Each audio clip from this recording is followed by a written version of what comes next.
The Fillmore Central Falcons had a week one win, 48-6 over Hayfield. Chatting here with head coach Chris Mensink. And Chris, we saw the results of the game. You watched the film. What did the film tell you? Well, I tell you, it's always good to have that first game because you have that film and you have a starting place. So it was good to get some scrimmage film, and there was definitely some things that we needed to work on. So I thought for a first game and some young kids starting in some spots that they first timers that our kids did really well. And I think you saw in the stats our first two possessions were a little shaky. You could tell there was some nerves out there. We have a sophomore center and a sophomore quarterback and a sophomore right guard, and we ended up turning the ball over our first two possessions. But definitely our defense stepped up, and we had really good field position for almost the entire night. So we were given a short field. Obviously, our defense only gave up, we had us for 93 total offense for Hayfield that evening. So if you can hold the team under 100 yards for a night, you're definitely doing something right. I think defensively, there's some communication things that we need to do a better job as a staff getting into our kids and getting that on down the line. But overall, I thought we did a nice job offensively. We had a nice balance. We had 6 first downs through the ground and 5 through the air for 11 total first downs with that short field. So we had 55 yards rushing and 3 touchdowns on the ground, which was good to see our offensive line, which we thought was going to be a strength, able to punch that in, even to get those tough yards in the red zone and in the down by the goal line. Bryden also had a very efficient night after those first 2 possessions, 8 for 11. He did have 2 touchdowns and 1 interception for 142 yards. So 38 total plays for just a shade under 200 yards for the night, and putting up 48 points is a good night for the team for sure. Special teams wise, I thought, we did a good job in the punt block team. We blocked about three of their punts. We did have a touchdown on the kickoff return team. And our kickoff team did a good job of kicking it down there. Our goal is to always keep them inside the 30, which we did for most of the night on our kickoffs. That kickoff team was busy.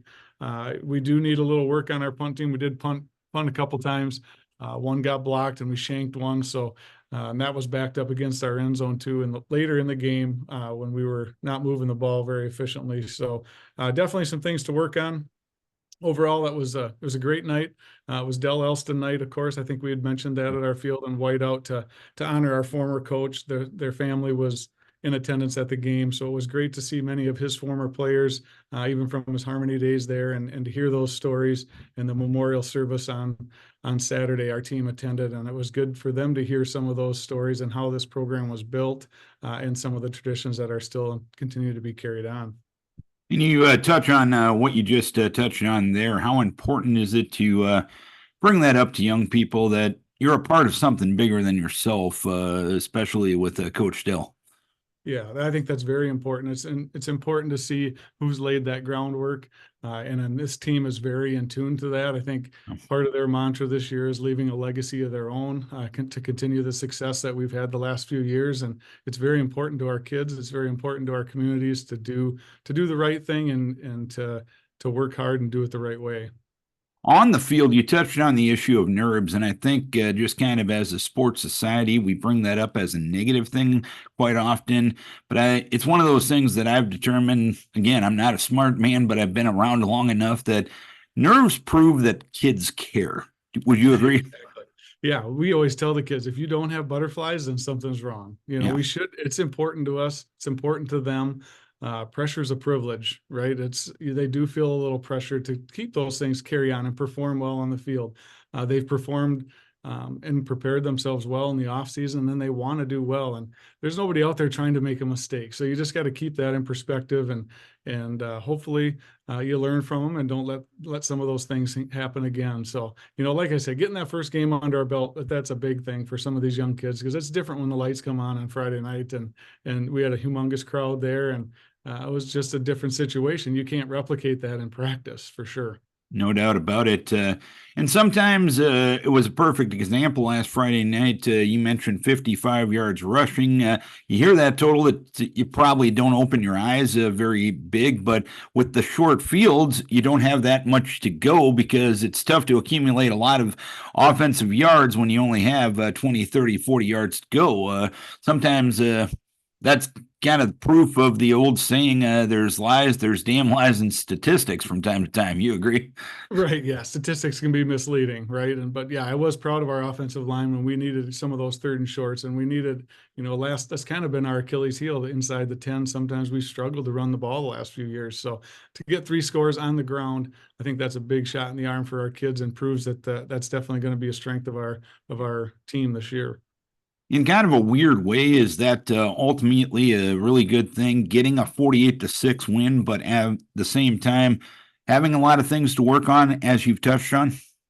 Yeah, for sure.